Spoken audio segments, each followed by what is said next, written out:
Assalamualaikum warahmatullahi wabarakatuh. Nahmadullahilladzi jalla sana'uhu hamda syakirin wa nu'minu bihi imanal mukinin wa nuqirru bi wahdaniyatihi iqraras shadiqin wa nashhadu alla ilaha illallahu rabbul alamin khaliqus samawati wal jibali wal bihari wal arodina wa mukalliful insi wal jinni wal malaikatil muqarrabin biqaulihi ta'ala wa ma umiru illa liya'budullaha mukhlishina lahuddin fa innahu aghnal aghniyai an syirkatil musyrikin. Wa nusalli wa nusallimu ala nabiyyina Muhammadin sayyidil mursalin wa ala alihi wa ashabihi thayyibin at-thahirin, amma ba'du. Yang saya hormati bapak-bapak, ustadz-ustadz semua, yang saya hormati ibu-ibu, mbak-mbak, mas-mas, adik-adik yang saya banggakan. Alhamdulillah malam ini kita bisa tholabul ilmi bareng-bareng. Ada yang menanyakan temanya apa, Pak? Temanya manusia adalah makhluk luar biasa. Tapi kita menjadi manusia yang biasa-biasa saja. Apa masalahnya? A'udzubillahi minasyaitonirrajim. Bismillahirrahmanirrahim. Wa idz akhadha rabbuka min bani adama min zuhurihim dzurriyyatahum wa asyhadahum ala anfusihim alastu birabbikum qalu bala syahidna antaqulu yaumal qiyamati inna kunna an hadza ghafilin. Al-A'raf 172. Dan ingatlah ketika Tuhanmu mengeluarkan dari tulang belakang, mengeluarkan anak cucu Adam, keturunan mereka, dan Allah mengambil kesaksian terhadap roh mereka, seraya berfirman, bukankah aku ini Tuhan kamu? Mereka menjawab, betul, engkau Tuhan kami bersaksi. Kami lakukan yang demikian itu, firman Allah, agar di hari kiamat kamu tidak mengatakan sesungguhnya ketika itu kami lengah terhadap ini. Al-A'raf 172 inilah saat saya melewati ayat ini, kemudian merenungi, mentadaburi, mengamati, memahami berkali-kali. Ternyata manusia itu memang luar biasa. Lah mari kita kaji satu persatu agar kita memahami betul bahwa sebetulnya semua manusia itu baik dan benar serta istimewa dan luar biasa. Ini yang perlu kita tahu, siapakah kita. Kita adalah makhluk istimewanya Allah. Wa idz akhadha rabbuka min bani adama min dzurrihim dzurriyyatahum. Dan ingatlah ketika Allah Rob kamu mengeluarkan tedak turun Adam, anak cucu Adam, dikeluarkan dari tulang belakang mereka. Ini banyak riwayat-riwayat di tafsir-tafsir bahwa saat itu Allah mengeluarkan, bahasanya di sana mengusap. Tapi sebetulnya ya bukan bahasa seperti itu. Maka lafal akhoda ini diterjemahkan mengeluarkan. Saat Allah mengeluarkan keturunan Adam, dari tulang belakang min duhurihim, roh tedak turun Adam, anak cucu Adam itu muncul semua. Inilah bahan manusia, nggih. Ngala anfusihim. Ini para ahli tafsir kebanyakan mengartikan ruh. Tapi ada juga yang berpendapat sel. Nggih. Di alam sel. Itu manusia itu sudah sangat hebat. Nggih. Sudah sangat luar biasa. Di alam sana, sebelum manusia jadi manusia, masih roh. Menurut jumhurul ulama, diambil persaksiannya oleh Allah. Allah berfirman, lastu birabbikum. Bukankah aku ini Tuhan kamu? Semua manusia di sana, ya, di alam sel atau di alam roh, itu menjawab, qalu bala syahidna. Bala, betul, engkau Tuhan kami. Syahidna, dan kami bersaksi. Inilah manusia. Sehingga semua manusia pada dasarnya itu baik dan benar, karena di sana itu sudah menyaksikan Tuhannya sendiri, sudah mengakui rububiyah Allah, ya. Berarti semua manusia pada dasarnya itu sudah tauhid. Inilah bahasa fitrah, ya. Pada dasarnya semua manusia itu sudah bertauhid. Inilah bahwa manusia adalah baik dan benar. Karena di alam sana, di alam ruh atau alam sel, manusia sudah mengakui keesaan Tuhan. Qalu bala syahidna. Inilah benar dan baik. Kemudian manusia juga istimewa, dan luar biasa. Istimewanya di alam sana, di alam saat Allah mengambil persaksian, manusia belum punya telinga,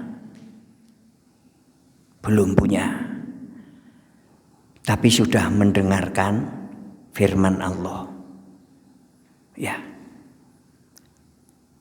Inilah istimewanya. Belum punya telinga, sudah mendengarkan firman Allah. Yang kedua, belum punya organ bicara, tapi sudah mampu menjawab pertanyaan Allah. Belum punya otak, ya, jawaban itu benar, 100% benar. Inilah istimewanya manusia. Saat Allah mengambil persaksian, lastu birabbikum, manusia belum punya otak, belum punya telinga, belum punya organ bicara, sudah mampu menjawab dengan jawaban 100% benar. Qalu bala syahidna. Betul, kami bersaksi engkau Tuhan kami.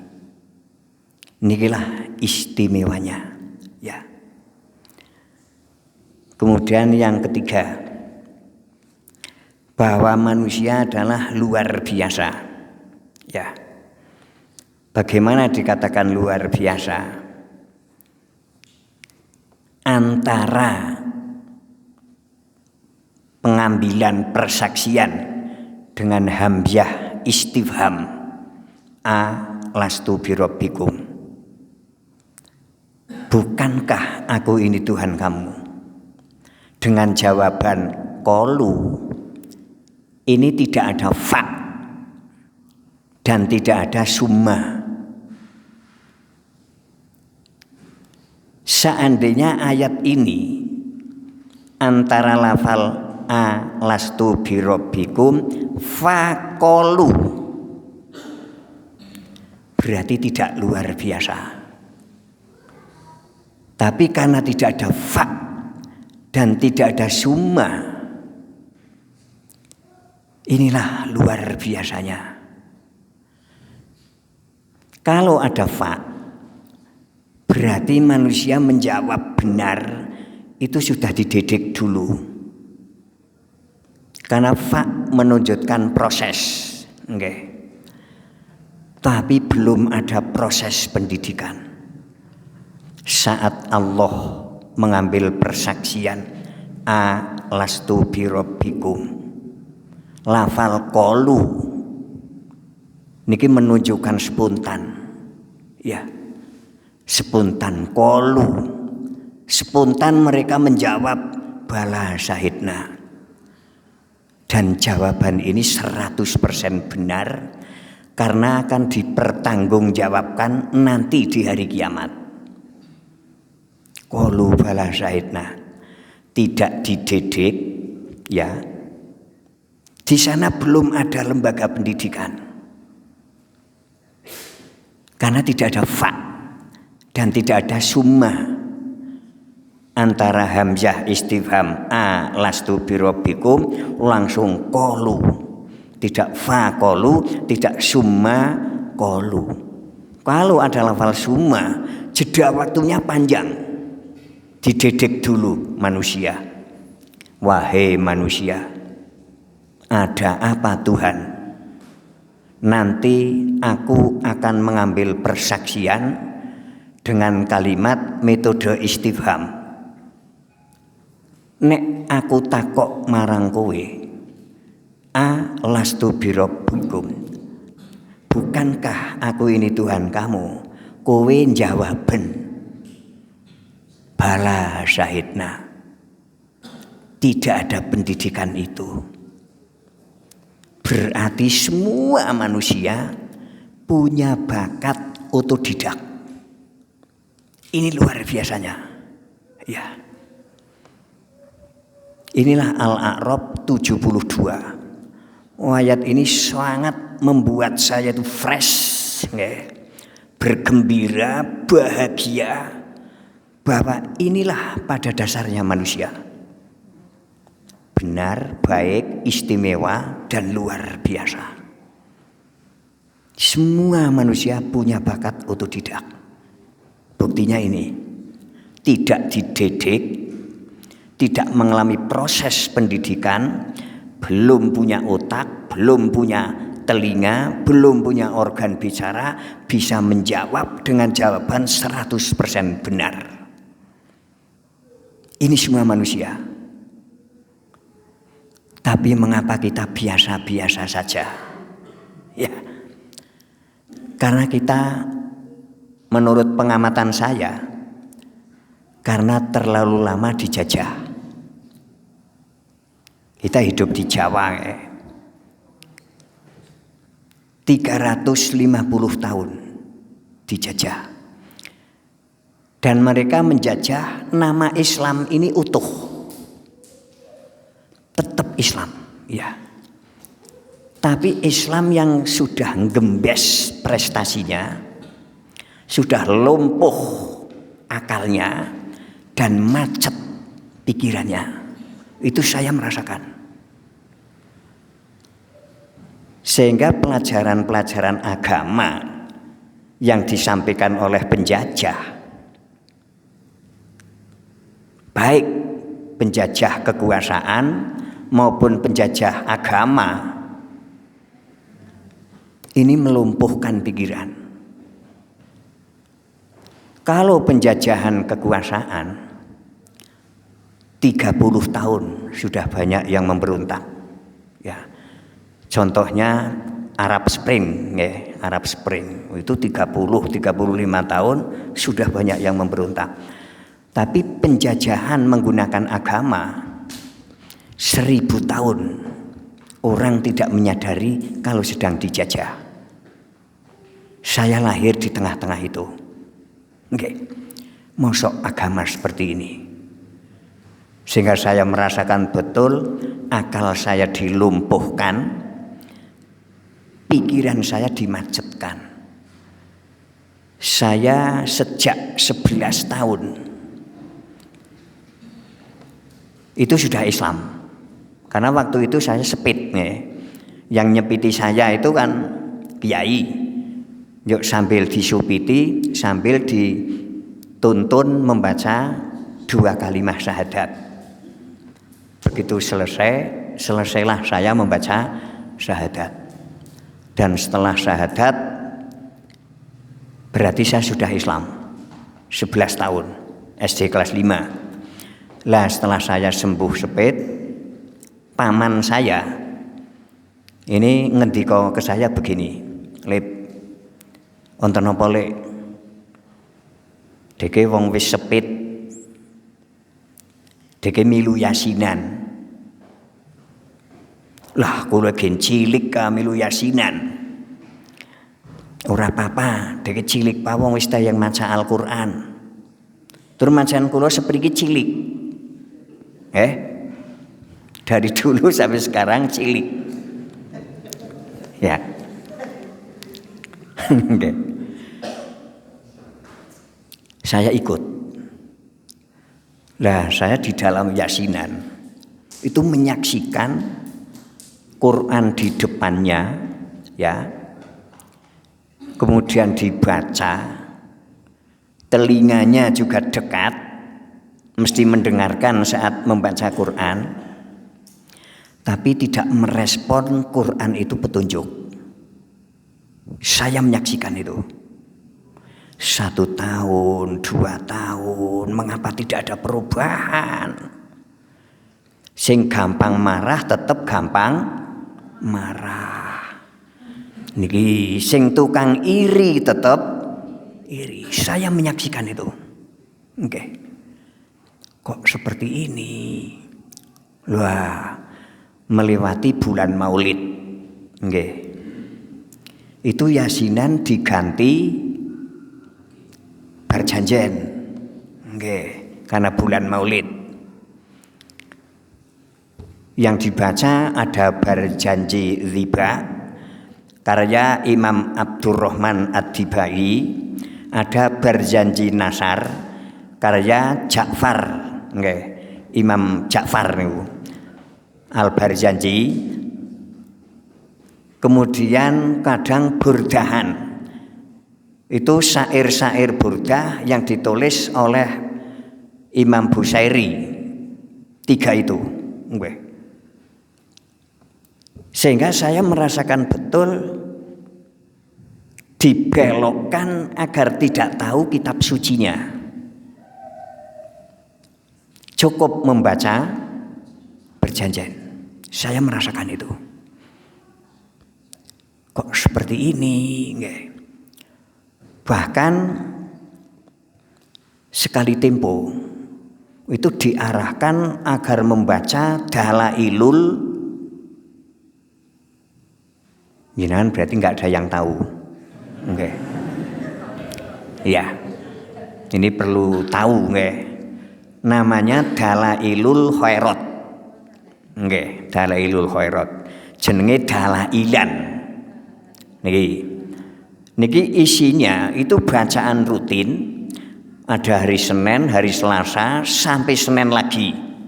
Namanya hizib. Nggih, hizib. Hizib awal itu hari Senin. Isinya sholawat.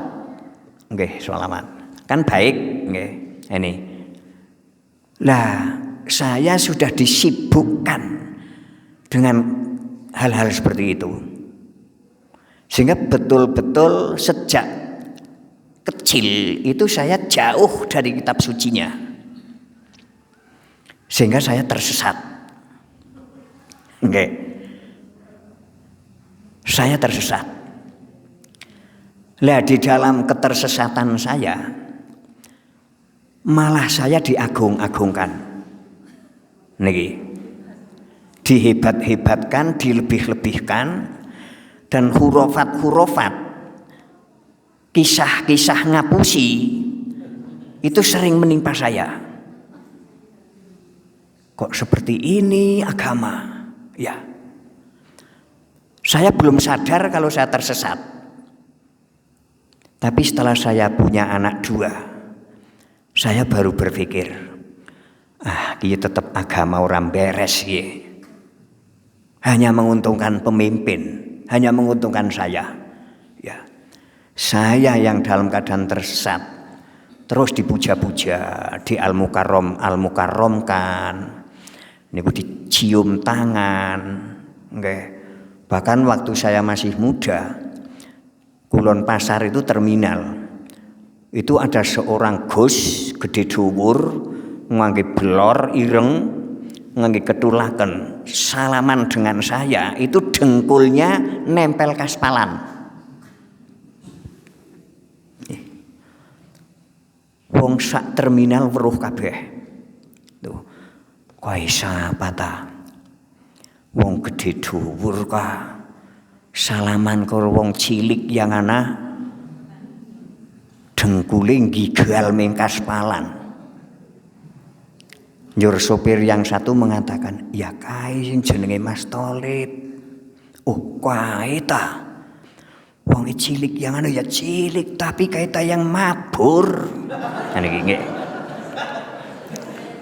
Masyaallah. Nggih. Niku alam istidrat ya. Sehingga mengapa saya dikatakan itu? Setiap saya kecelakaan, Allah melindungi saya. Sehingga menjadi istidrat. Niki. Bahkan waktu itu saya ditarik ke organisasi. Saya masih sangat muda. Kudunya itu saya melewati fase-fase tertentu. Tapi tidak langsung mencolot. Jadi saya tanya sama yang menarik saya, Pak, mestinya saya kan mengalami kelas-kelas Pak. Kelas ini baru enggak. Karena kamu terkenal. Nih. Jadi saya menjadi pengurus di organisasi bukan karena kompetensi, tapi karena terkenal. Niki terkenal tuh yang mabur, terkenal niki nalika semanten saya senang itu menikmati. Nggih. Tapi begitu saya punya anak 2, mosok agama seperti ini. Enggak ada orang memanggil saya tanpa penghormatan. Ada yang memanggil Gus. Nggih, yang kedua ya kiyaine ngoten. Kiyaine ya ming ndi ngoten. Sing memanggil Lip niku jarang. Ada hanya 1 orang. Lip ming ndi Lip? Ngoten nggih. Nyong arep pasar yu rika larisan laris. Kula alon eling mlaku. Lah sing nyeneni jejere yu lap lip. Rikasi janjane ngerti ora ya ngerti. Kiai li ya kiai dene lap lip. Ora lho ngadine nyong ka.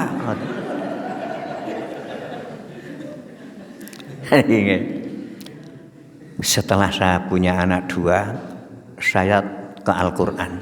Nggih. Total. Masya Allah. Ternyata saya tersesat. Ya.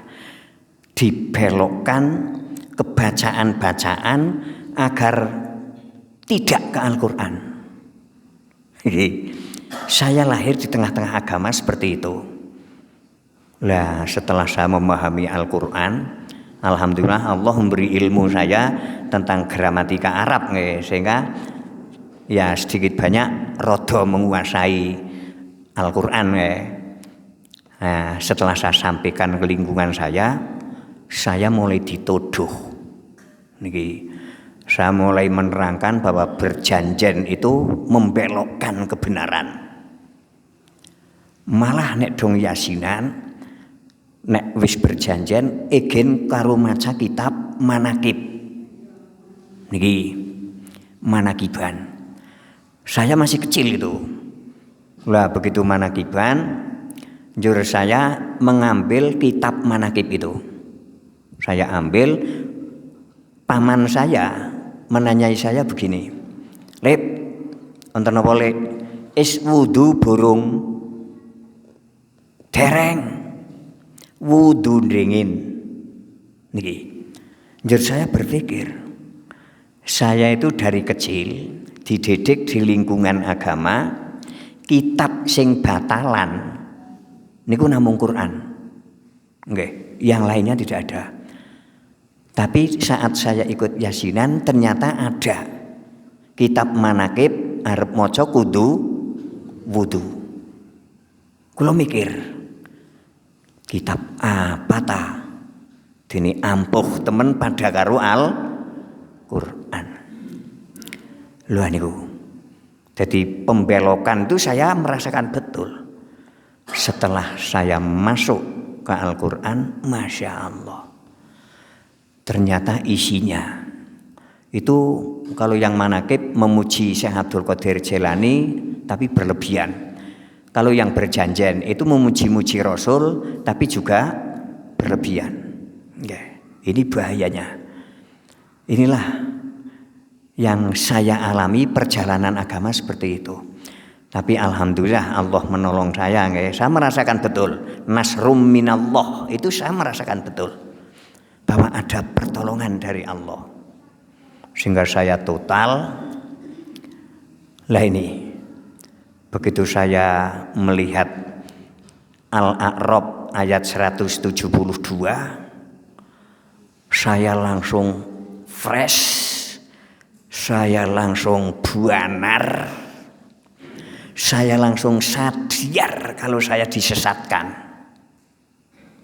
Karena apa? Mestinya saya dididik ke Al-Quran, diarahkan ke wahyu Allah. Tapi malah saya disuruh maca dalail, disuruh maca yang lainnya. Saya betul-betul disesatkan. Dan saya sadar. Melewati surat Al-A'raf 172, jebul saya bagian dari manusia itu. Saya merupakan bagian dari manusia yang sebelum jadi manusia itu sudah punya keistimewaan seperti yang diterangkan di Al-A'raf 172 itu. Belum punya telinga, sudah bisa mendengarkan firman Allah. Belum punya organ bicara, sudah bisa menjawab persaksian Allah. Niki. Belum punya otak, belum ada lembaga pendidikan. Jawaban itu 100% benar. Nikilah bakat-bakat otodidak. Dan semuanya punya. Tapi mengapa kita tidak punya bakat-bakat itu? Ya penjajah itu. Penjajah agama. Kita jauh dari Al-Quran. Sehingga kita punya bakat-bakat yang luar biasa. Tapi lumpuh. Saat saya membaca sejarah pesawat terbang, ya, ini yang menciptakan pertama namanya Wilbur Wright dan Oliver Wright. Setelah sejarah itu saya baca, saya ingat Al-A'raf 172. Karena waktu Wright bersaudara menciptakan pesawat terbang, ini belum ada sekolah teknik penerbangan. Belum ada ITB, iya. Belum ada sekolahan cara membuat pesawat terbang, itu belum ada. Yang mengilhami beliau itu burung. Manuk ora sekolah beta yang mabur ka. Nyong ya kudu tayeng mabur terbang. Sampai Weitz bersaudara ini dikatakan keluarga gila, keluarga kentir, duwe suwiwi ora ka arep tayang mabur. Tapi inilah kenyataan. Inilah bakat-bakat otodidak yang dimiliki semua manusia. Di alam sana, di alam roh, manusia belum dididik, tapi sudah bisa menjawab persaksian Allah dengan persaksian yang 100% benar. Apa bukan otodidak?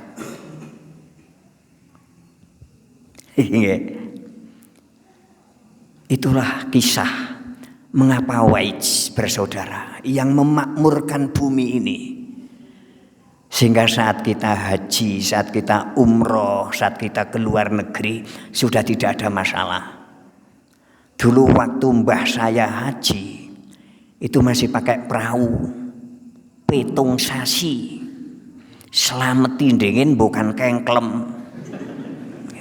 Masya Allah. Sekarang Jakarta Jeddah itu 10 jam. Itu pesawat yang ngair. Nah sing leda-lede ya 13 jam itu nggih. Sing nek arep mangkat onggong-onggong dingin nggih. Kayak arep tugel. Niki Jakarta Jeddah 10 jam. Karena apa? Sekitar 10.000 kilometer. Orang adel dihitung dewek. Karo nggang motor mabur karo nggawa meteran. Saya membaca di itu, jadi pesawat kalau sudah di ketinggian normal per jam itu 950 km per jam.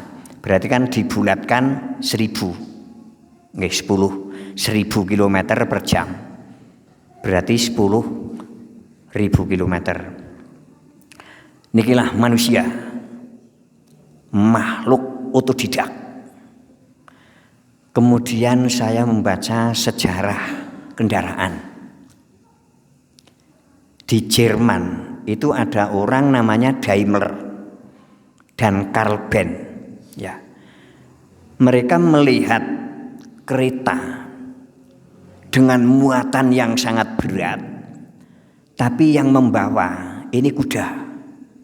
Ya, mereka berpikir, seandainya saya bisa menciptakan mesin, tidak kasihan kuda itu. Mereka meneliti, membaca, mengikrok kuda. Mengapa kuda hanya digertak, larinya seperti angin? Itu dipelajari mekanismenya seperti apa. Wedhus dikeracaki nganti wulune entek, engkeng-engkeng tok nggih. Mesinnya seperti apa? Mereka yang ikra. Itulah guru besar manusia adalah Allah. Iqra wa rabbukal akram alladzi 'allama bil qalam 'allamal insana ma lam ya'lam. Iqra wa rabbukal akram alladzi 'allama bil qalam 'allamal insana. Nih, Allah yang menjadi guru besar al insana, yang dulunya tidak tahu menjadi tahu. Ternyata pertama kali yang menciptakan kendaraan roda 2 dan seterusnya adalah Jerman. Jepang mendengar di Jerman sudah ditemukan kendaraan. Jepang membeli kendaraan, dibawa pulang, bukan dinikmati, tapi dipreteli. Eropa belum menjual kendaraan di Asia, Jepang sudah menguasai pasar Asia. Niki, nek kula lan panjenengan tuku kendaraan dipreteli, domei bapakane. Tukok nemen-nemen malah preteli. Mal farku bainal Jepang wal Indonesia itu di sini. Apa bedanya Indonesia dengan Jepang? Jepang nek tuku kendaraan anyar dipreteli ora seneni wanane, tapi nek Indonesia tuku kendaraan dibodol domehi wong sak kuyan-kuyan niku. Mestinya kita yang punya bakat otodidak itu. Karena wahyunya milik kita. Inilah bukti bahwa kita lahir di tengah-tengah agama yang sisa-sisa penjajahan itu. Sehingga akalnya lumpuh, pikirannya macet. Sebetulnya masih banyak ini yang harus diterangkan. Tapi karena jenengan hampir semuanya ustadz dan ustadzah, sehingga sedikit itu cukup.